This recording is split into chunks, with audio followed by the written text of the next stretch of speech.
니에미야 2장 17절부터 18절 우리 한 목소리로 하나님 말씀 받겠습니다. 시작. 이렇게 돌아보고 난 다음에 나는 비로소 관리들에게 말하였다. 여러분이 아는 바와 같이 우리는 지금 어려움에 빠져 있습니다. 예루살렘은 폐허가 되고 성문들은 불탔습니다. 이제 예루살렘 성벽을 다시 쌓읍시다. 남에게 이런 수모를 받는 일이 다시는 없어야 할 것입니다.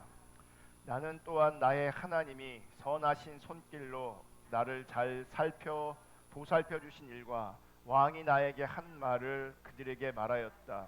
그랬더니 그들은 공사를 시작하겠다고 나에게 다짐하였고 힘을 내어 기꺼이 그 보람 있는 일을 시작하였다. 아멘. 더우시면 에어컨 치셔도 될 것 같은데. 아, 그래요?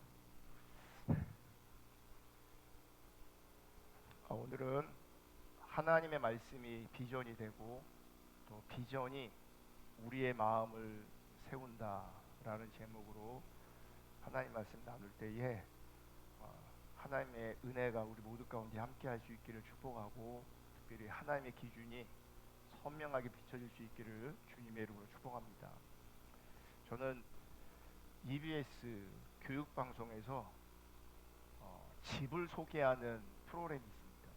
그러니까 특이한 집, 색다른 집 소개하는 프로그램이 있거든요.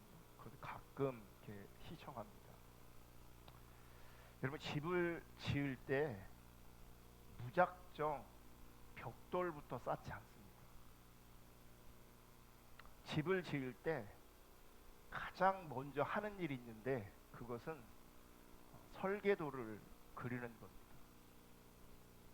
그래서 설계도는 가장 먼저이기도 하지만, 설계도는 집을 짓는 데 있어서, 건물을 짓는 데 있어서 가장 먼저이기도 하지만 또한 가장 중요하기도 합니다.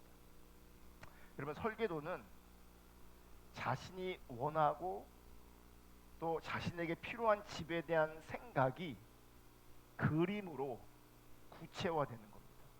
그러니까 설계도는 생각 안에 있었던 어떤 집의 구조, 모양들이 눈으로 볼 수 있도록 형상화된 것이 설계도입니다.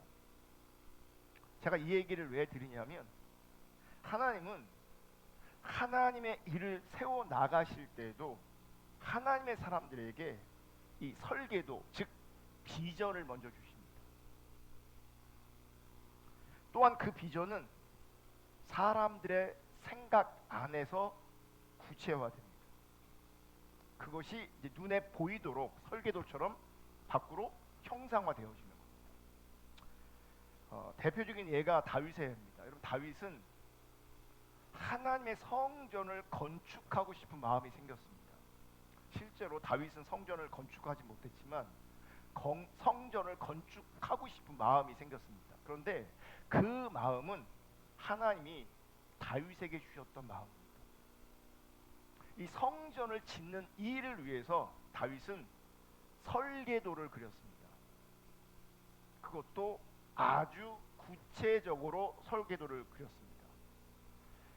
역대상 28장 12절을 보시면, 또 그가 영감으로 받은 모든 것, 곧 여호와의 성전의 뜰과 사면의 모든 방과 하나님의 성전 곳간과 성물 곳간에 설계도를 주고. 여러분, 다윗이 그린 설계도의 특징이 있는데, 그것은 다윗의 설계도는 영감으로 그려졌다는 겁니다. 그러니까 본인이 생각한 대로 설계도를 그리는 것이 아니라, 이게 본인의 작품이 아니라 영감되어진 것이 설계도로 나타나고 드러난 겁니다. 그러니까 자기가 원하는 것을 그린 게 아닌 거예요. 영감으로 받은 겁니다. 영감으로. 여러분, 영감이란 것은 하나님의 생각이, 하나님의 뜻이 비전으로 사람의 생각에 그려지는 것을 말하는 겁니다. 그러니까 하나님의 뜻이, 하나님의 생각이 사람들의 생각에 그려지면, 우리들 생각에 그려지면 그게 비전인 거예요. 그게 하나님의 영감인 겁니다. 하나님은 영이신 분이시기 때문에 하나님의 일 또한 영적인 일입니다. 하나님의 일은 영적인 일이기 때문에 하나님의 일이 이 땅에서 현실이 되는 것은 그냥 저절로 되는 게 아닙니다. 그냥 우연이 되는 게 아닙니다. 하나님의 일은 그냥 되는 것이 아니라 영적인 일이기 때문에 뭐가 필요하냐면 믿음이 필요한 겁니다. 믿음이. 그래서 믿음이 중요한 겁니다. 믿음은 성경을 보시면 히브리서 11장 1절 보시면 믿음은 바라는 것들의 실상이요 보이지 않는 것들의 증거니. 여러분 믿음은요 바라는 것의 실상입니다. 그래 중요한 게 뭐냐면 믿음에 있어서 정말 중요한 게 뭐냐면 바라는 것입니다. 바라는 것. 바라는 것이 참 중요한데 진짜 중요한 것은 무엇을 바라느냐 하는 겁니다. 바라는 것은 내가 욕망하는 것이 아닙니다. 우리 한국 기독교가 사실은 유사 유대교처럼 굉장히 이미 타락해 있는데 변질되어 있는데 이 바라는 것을 많은 사람들은 어떻게 이해하고 있냐면 내가 욕망하는 것을 바라는 거예요. 그러니까 내가 욕망하는 것을 바라면서 믿음으로 내 욕망하는 것을 바라면 그것이 실상이 된다. 이런 믿음을 가지고 기도했던 겁니다. 근데 성경이 말하는 바라는 것은 내 욕망이 원하는 것이 아닙니다. 믿음에 있어서 바라는 건 정말 중요한 것인데 바라되 내 욕망을 바라는 게 아니라 우리는 하나님의 뜻을 바라는 것입니다. 하나님의 뜻을 바란다. 이게 뭐냐면 하나님의 뜻을 구한다는 겁니다. 그러면 하나님의 뜻을 구한다는 건 뭐냐? 하나님 뜻을 알기를 원한다는 겁니다. 믿음은 바라는 것들의 실상이니 그랬어요. 그러면 우리가 뭘 바란다고요? 결국 하나님의 뜻을 바라는 거죠. 그러면 뭐가 실상이 되는 거예요? 하나님의 뜻이 실상이 되는 거예요. 내가 원하는 바가 실상이 되는 게 아니라고요. 내 소원하는 바가 실상이 되는 게 아니라 하나님의 뜻이 실상이 되어지는 거예요. 그래서 내 욕망을 바라는 것이 아니라 하나님의 뜻을 바라는 것이고 하나님의 뜻을 바라는 것은 그분의 뜻을 구하는 것이고 그분의 뜻을 구하는 것은 그분의 뜻을 알기를 구하는 거예요. 그러면 하나님의 뜻을 아는 것이 이제 굉장히 중요한 거죠. 그럼 하나님의 뜻을 어떻게 알 수 있느냐? 말씀을 통해서 하나님의 뜻을 알 수 있습니다. 여러분 말씀은요 언약이라고 하는 겁니다. 그래서 성경도 구약, 신약, 옛날 언약, 새로운 언약이라고 말하는 거잖아요. 성경이 언약책인 겁니다. 언약이 뭡니까? 약속입니다. 여러분 말씀이 언약이라고 할 때 전제되는 게 있어요. 뭐냐면 말씀이 언약이다. 언약은 약속인 거죠. 그러니까 말씀은 성취의 속성이 있습니다. 약속이 뭡니까? 뭔가 나중에 이루어지는 거잖아요. 그래서 말씀은 말씀 그대로 이루어지는 것이고 말씀은 말씀 그대로 성취되어지는 겁니다. 그러니 말씀을 알아야 되는데 왜요? 하나님의 뜻이 말씀 안에 있기 때문에. 그러면 하나님의 뜻이 결국은 어떻게 되는 줄 아십니까? 이루어지는 겁니다. 하나님의 뜻이 결국은 성취되어지는 겁니다. 그러므로 말씀을 보면 하나님의 뜻이 무엇인지를 우리가 알게 되어지고 우리 가운데 비춰진 그 하나님의 말씀, 하나님의 약속, 하나님의 언약은 반드시 이루어지고 성취되어지는 겁니다. 아멘. 그러면서 그래서 중요한 게 뭐냐면 우리가 말씀을 대하고 말씀을 접할 때 그 말씀을 통해서 하나님의 뜻을 알기를 구해야 되고 하나님이 어디에서 어떤 갈망이 있으신지 그 하나님의 갈망을 알아가야 되는 겁니다. 우리는 말씀을 접근할 때 말씀을 통해 정보를 얻으려고 하고 혹은 말씀을 통해서 은혜를 받으려고 해요. 근데 그게 말씀을 접근하는 바른 자세가 아니에요. 말씀을 통해서 하나님의 뜻을 알려고 해야 되고 말씀을 통해서 하나님의 갈망, 하나님의 원하심 그것을 발견해야 되는 거예요. 아멘. 그래서 말씀의 기본적 성격 속성은 뭐냐면 성취의 속성도 있지만 말씀의 또 다른 속성 중에 하나가 뭐냐면 예언적 속성입니다. 예언적 속성 뭐냐면 말씀 안에 하나님의 것이, 말씀 안에 하나님의 뜻이, 말씀 안에 하나님의 갈망이 말씀 안에 있는 그 하나님의 뜻과 그 하나님의 갈망이 우리에게 비춰지는 거예요. 그게 하나님의 뜻을 알아가는 거거든요. 그게 성경은 신학적으로는 예언적이다라고 말하는 거예요. 그러니까 미래의 어떤 일을 예언하는 게 아니에요. 미래의 어떤 일을 우리가 먼저 아는 것, 그걸 예언이 아니에요. 성경에서 말하는 예언은 말씀 안에 담겨있는 그 하나님의 뜻, 하나님의 갈망이, 하나님의 뜻이, 하나님의 것이 우리 가운데 비춰지는 것을 말하는 거예요. 그게 예언이에요. 그러니까 그게 우리를 통해서 나오면 그게 예언이 되는 거예요. 하나님의 사람들을 통해서 하나님의 것이 심겨지고 하나님의 뜻이 심겨지고 하나님의 갈망이 심겨지고 하나님의 것이 심겨지고 그것이 사람을 통해서 나오면 그게 예언이 되는 거예요. 그게 선지자들이었던 거예요. 그게 예언자들이었던 거예요. 당신 10년 뒤에 이렇게 됩니다. 그거는 성경적 예언이 아니에요. 그거는. 그래서 구약을 보면 하나님의 뜻이 선지자들을 통해 예언자들을 통해 예언적으로 선포되는 겁니다. 구약의 선지자들이 하나님으로부터 말씀을 받습니다. 선지자들이 받은 그 말씀은 이스라엘 가운데 하나님께서 이루길 원하시는 하나님의 뜻이고 하나님의 갈망이었던 거예요. 여러분, 외부적으로는 문제가 전혀 없고 소위 나라가 태평성대요. 나라가 부강해, 나라가 강력해. 성경을 보면 구약시대에 여러분, 그때 하나님이 선지자들에게 주셨던 예언의 말씀은 회개하라예요. 그리고 회개하지 않으면 심판하시겠다는 거예요.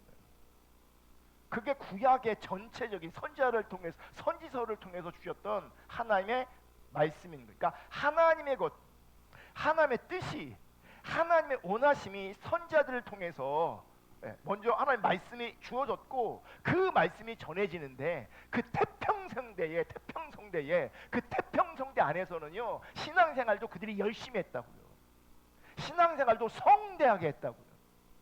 최선을 다해 정성을 들여 했다고요. 근데 그때 주셨던 하나님의 메시지가 뭐냐면, 예언적 메시지가 뭐냐면, 너희가 회개하지 않으면 심판받을 것이다. 너희가 회개하지 않으면 이 나라가 망할 것이다. 그래서 이런 시대에 어떤 특별한 하나님의 행하심이 있지 않았어요. 그 시대에 중요한 건 뭐냐면, 그때 그 시대에 일하셨던 하나님의 행하심을 굳이 표현하자면 무너뜨리시며, 외부적으로는 너무너무 잘 나가고 안정적인데 평안이 있는데, 근데 하나님의 메시지는 뭐냐면 무너뜨리며, 회개하지 않으면 무너뜨릴 것이다.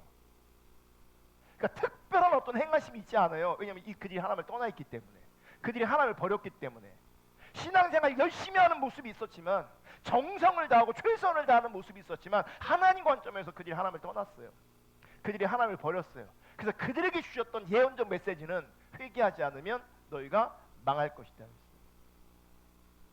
제가 조금 전에 말씀드렸죠. 하나님의 말씀은 어떻게 된다고요? 반드시 이루어진다고요.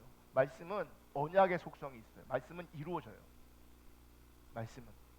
그래서 하나님이 말씀하신 것처럼 이스라엘은 무너졌습니다. 망했습니다. 그럼 보세요. 회개하지 않아서 심판이 이루어졌어요. 그리고 그 이후에 이제 하나님의 행하심은 뭐냐면, 하나님의 뜻, 하나님의 갈망, 하나님이 이루길 원하시는 건 뭐냐면 좀 전에 어떻게 했어요? 무너뜨렸으니 다시 뭐 하는 거예요? 세우는 거예요. 그래서 우리가요 어떤 시대를 살고 있는가 굉장히 중요합니다. 지금 우리 시대는 어떤 시대 같으세요? 지금 우리 시대는 전체적으로 조망할 때 우리 시대는요 무너뜨리는 시대입니다. 그러니까 그 전체적으로는 그렇고 개별적으로는 교회별로는 성격이 좀 다를지 모르겠지만 다를 수 있을지 모르겠지만 전체적으로는요 지금 우리 시대는요 하나님의 약속은 하나님의 말씀은요 무너뜨리며 회개하지 않으면 망하는 거예요. 하나님께 돌아가지 않으면 망하는 거예요. 내가 신앙생활 잘하고 있다고 여기고 있으면 망하는 거예요. 하나님 말씀은 성경 그대로 하나님 말씀하신 그대로 여러분 이루어집니다. 근데 성경은 또 뭘 말씀하고 있냐면 무너뜨린 다음에 하나님의 원하심, 하나님의 뜻, 하나님의 갈망은 다시 세우는 겁니다. 무너지고 황폐한 그 이스라엘을 다시 회복하고 다시 재건하기를 하나님이 원하셨습니다. 그런데 그 과정을 보면요 어떻게 되는지 아십니까? 먼저 선지자들에게 하나님의 말씀을 다시 주십니다. 구조는 똑같아요. 말씀을 먼저 선지자들에게 주세요. 그리고 무너지고 황폐한 이스라엘을 향해서 하나님의 말씀을 예언적으로 하나님의 말씀이 예언적으로 그들 가운데 쏟아지는 거죠.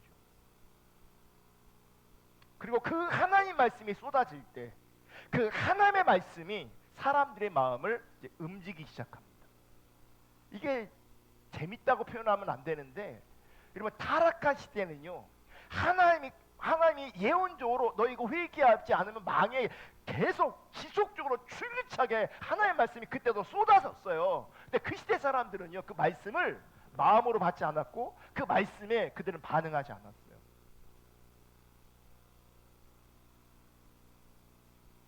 그런데 망한 다음에 하나님께서 하나님의 사람들을 통해서 말씀을 전할 때에 예언적 말씀을 쏟아낼 때에 여러분 그때는요 사람들의 마음이 움직여집니다.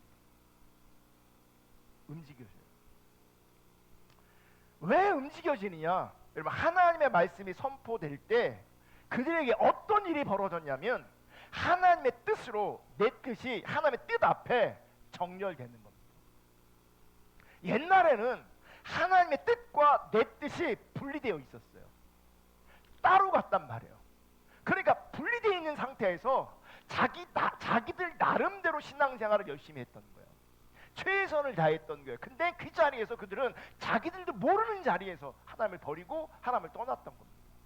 근데 망한 자리에서 무너진 자리에서 하나님의 말씀이 임하고 하나님의 말씀이 선포될 때 그때는요 하나님의 뜻 가운데 내 뜻이 정렬되는 거예요.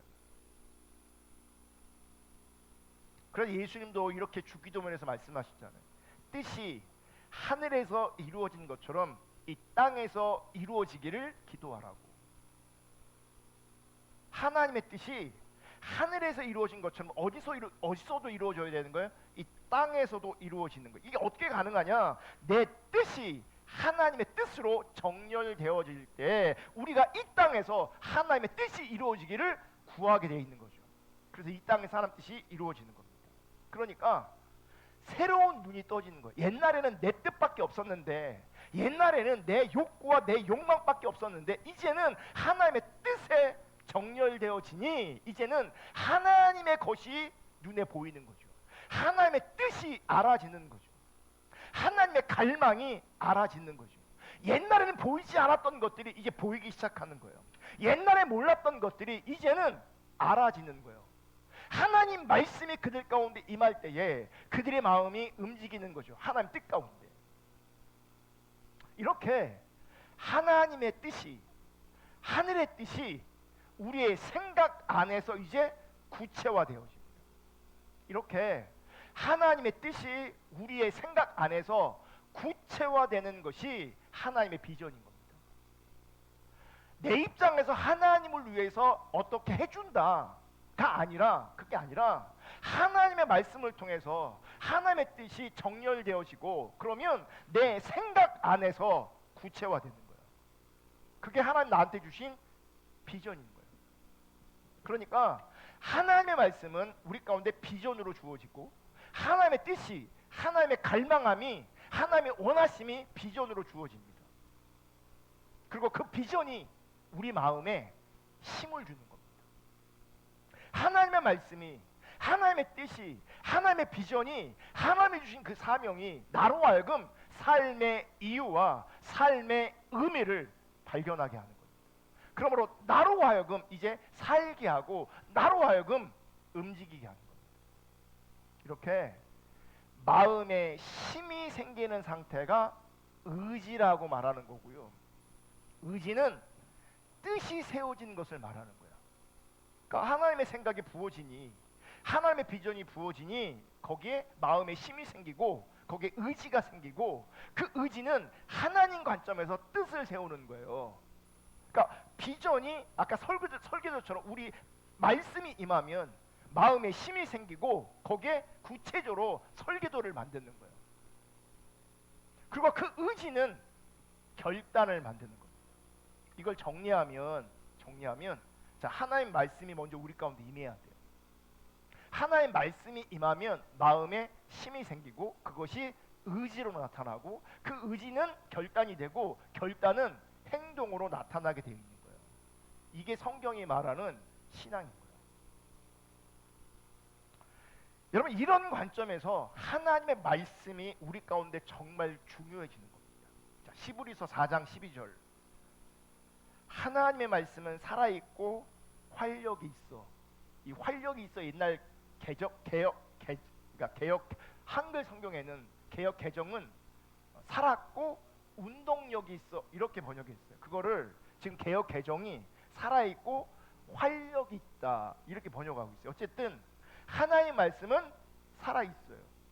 하나님의 말씀은 지금 운동력이 있어요. 그래서 좌우에 날선 어떤 검보다도 예리하여 혼과 영과 및 관절과 고수를 찔러 쪼개기까지 하며 또 마음의 생각과 뜻을 판단하나니.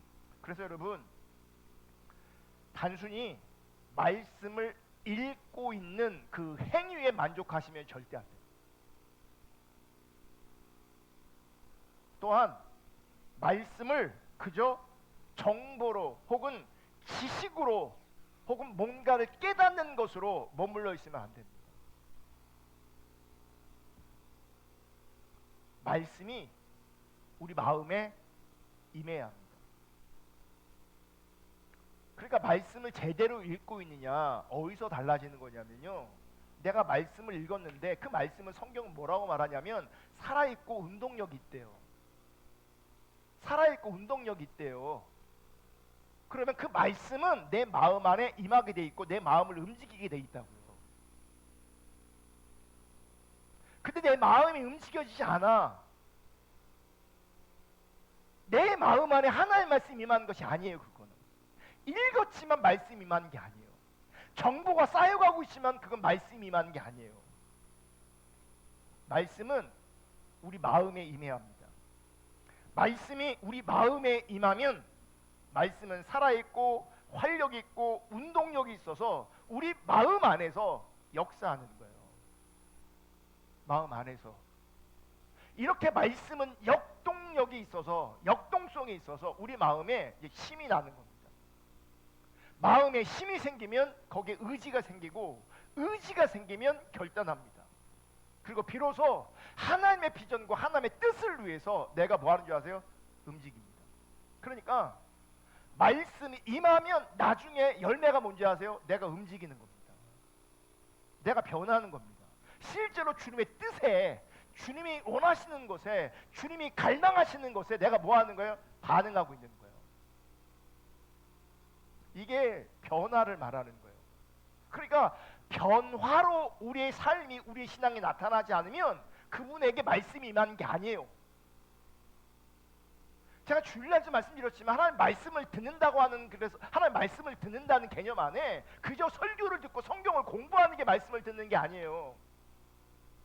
하나님의 말씀이 우리 마음 가운데 임하면 결과적으로 그 말씀은 우리 가운데 움직이기 때문에, 그 말씀이 살아있기 때문에 결과적으로 우리는 하나님의 뜻 가운데 나를 드리게 돼 있어요.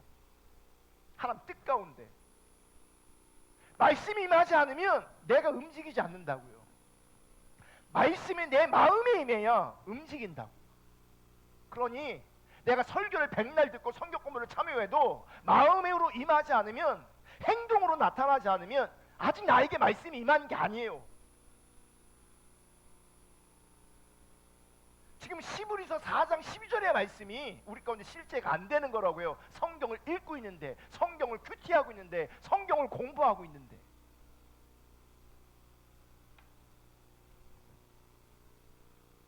그래서 우리가 하나님의 말씀을 제대로 들으면, 바르게 들으면 살아나야 돼요.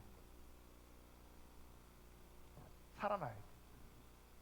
혹 낙담되고 침체된 마음도 하나님 말씀을 들으면 살아나요. 하나님 말씀은 여러분 죽은 나사로도 살렸습니다. 하나님 말씀이 임하면 마음이 살아나고, 마음이 살아나면 움직이게 돼 있다고요.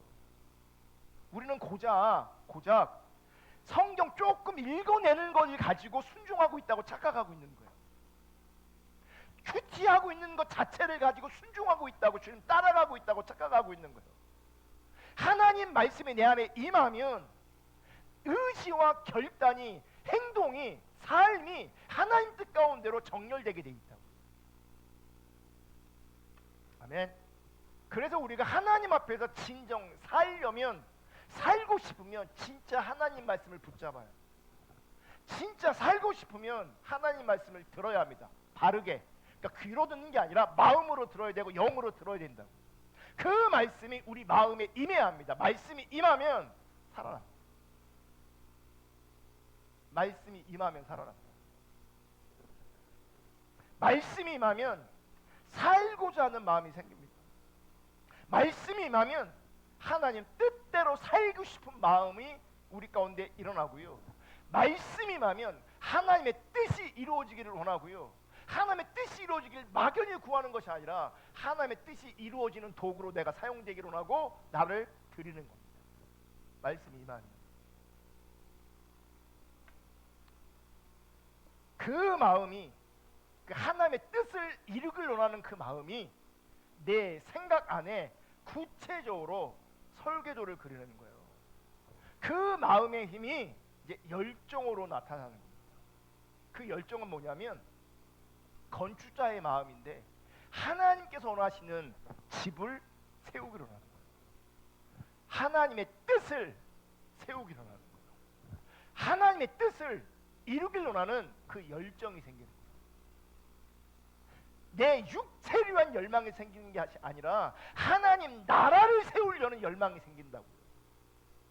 그냥 고작 내 문제 해결하려고 하는 게 아니라고요. 하나님 나라를 세우고 교회를 세우고 하나님의 뜻이 이루어지려 하는 열망이 생긴다고요. 하나님 말씀이 임하면. 이게 바로 건축자의 마음. 그리고 이 건축자의 마음은요, 막연하지 않습니다. 왠지 아세요? 세워야 됩니다. 추상적이지 않습니다. 왠지 아세요? 세워야 됩니다. 그 하나님 나라를 세우려고 하는, 하나님의 뜻이 이루어지길 원하는 그 마음이 열정이 되는 것이고, 그 마음이 사명이 되는 것이고, 그 마음이 청지기의 마음이 되는 거예요. 그러니까 주님이 부탁하신 그 일을 내가 바르게 순종해서 이루어내길 원하는 겁니다. 하나님의 뜻이 이루어지길 원해서 내가 최선을 다하는 겁니다. 그래서 눈물을 흘리며 씨를 뿌리는 겁니다. 씨를 뿌리되 구체적으로 씨를 뿌리는 겁니다. 그러면 지금 당장 아닐지 모르겠지만 기쁨으로 거두게 됩니다. 열매를 보며 결국 기뻐하게 됩니다. 그래서 잘 들으세요.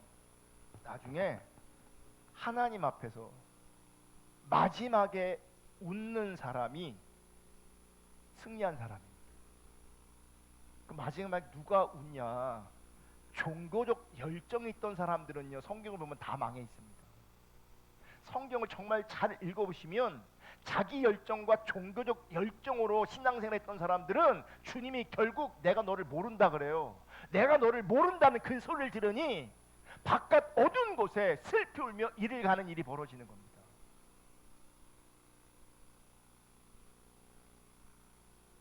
나중에 웃을 수 있는 사람은 누구냐면 하나님의 말씀이 마음에 임해서 그 하나님의 뜻이 이루어지기를 붙잡고 하나님의 뜻이 이루어지기를 위해서 헌신했던, 최선을 다했던 그런 관점에서 눈물을 흘리며 씨를 뿌렸던 사람들이 나중에 기쁨으로 주 앞에 서게 되는 겁니다. 지금의 어떠함이 아니에요. 지금의 판단이 아니에요. 오늘 본문을 보시면 느헤미야 2장 17절 18절 다시 한번 읽어볼게요. 한 목소리로 다 같이 읽습니다. 시작. 이렇게 돌아보고 난 다음에 나는 비로소 관리들에게 말하였다. 여러분이 아는 바와 같이 우리는 지금 어려움에 빠져 있습니다. 예루살렘은 폐허가 되고 성문들은 불탔습니다. 이제 예루살렘 성벽을 다시 쌓읍시다. 남에게 이런 수모를 받는 일이 다시는 없어야 할 것입니다. 나는 또한 나의 하나님이 선하신 손길로 나를 잘 보살펴 주신 일과 왕이 나에게 한 말을 그들에게 말하였다. 그랬더니 파란 글씨 다시 보시고 보세요. 다시 파란 글씨 있습니다. 시작. 그들은 공사를 시작하겠다고 나에게 다짐하였고 힘을 내어 기꺼이 그 보람 있는 일을 시작하였다. 지금 나라가 망했어요. 예루살렘 폐허가 됐어요. 그런데 하나님은 예루살렘을 다시 회복하기로 하셨어요. 그 마음이 누구에게 부어졌냐면 느헤미야에게 부어졌어요.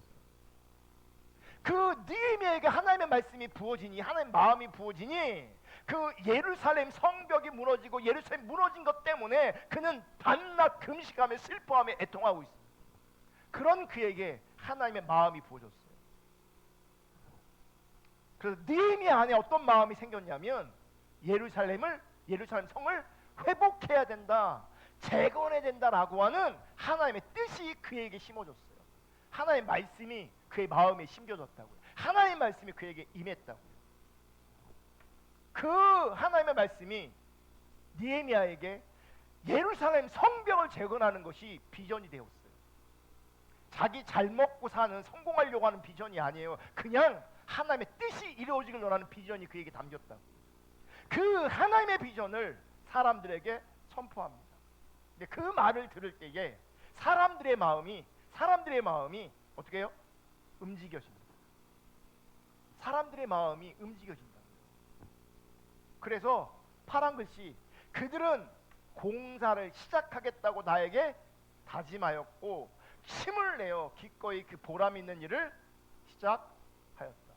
느헤미야 한 사람에게 하나님 말씀이 임하고 하나님 마음이 임했을 때 그 말씀과 그 마음이 비전이 되었단 말이죠. 그 비전이 느헤미야의 마음에 불을 당겼어요. 의지가 생겼고 결단이 생겼고 그 결단을 통해서 실제로 뭐예요? 예루살렘 성벽을 세우려고 하는 헌신이 나옵니다. 근데 그 비전을 선포할 때에 무너진 사람들의 마음이 다시금 회복되기 시작했습니다.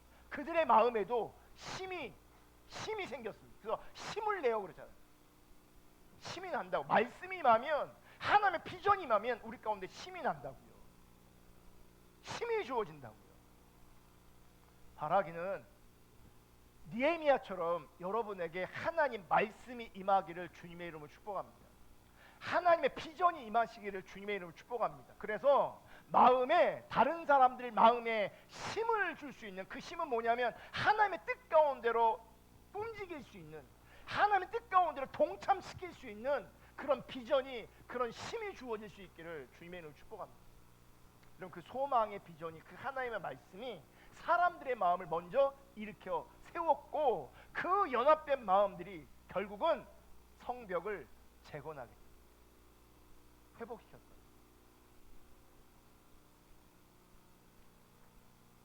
우리 시대가 지금 무너져가고 있습니다. 그래서 한편으로는 회개를 외쳐야 돼요.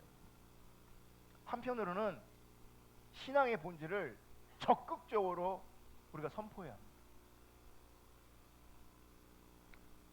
이사야처럼, 예레미야처럼 신앙의 본질을 적극적으로 선포할 수 있는 그 은혜가 주어지기를 축복합니다.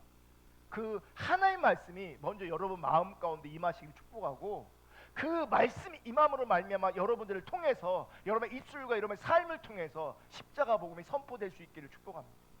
더 나아가서 많은 영적으로 무너진 우리 상태에 있는데 여러분이 니에미아처럼 세워질 수 있기를 주님의 이름으로 축복합니다. 아멘. 우리 말씀 생각하면서 나머지 시간들 우리 각자가 하나님 앞에 진실하게 최선을 다해 기도하며 주 앞에 엎드리기로 합니다. 다 같이 말씀 붙잡고 회개할 게 있으면 회개하고 또 결단할 게 있으면 결단하고 또 은혜를 구할 게 있으면 은혜를 구하여 정말 주님 앞에 간절히 나아가기로 하고요. 특별히 우리 지체들 안에 아프신 분들이 있는데 또 입원하신 분들이 있는데 생각나는 대로 그들을 축복하고 위로하고 격려하기로 하고 특별히 하나님 말씀이 임할 때 마음에 힘은 없는데 우리가 하나님이 없으니 하나님 말씀이 없으니 마음이 연약한 자들이 정말 많습니다. 마음이 힘든 사람들이 너무 많습니다. 그들 가운데 하나님의 말씀이 임하기를 하나님의 비전이 심겨지기를 다시금 일어나고 회복되기를 우리가 축복하며 기도하고 있습니다. 다 같이 기도합니다. 하나님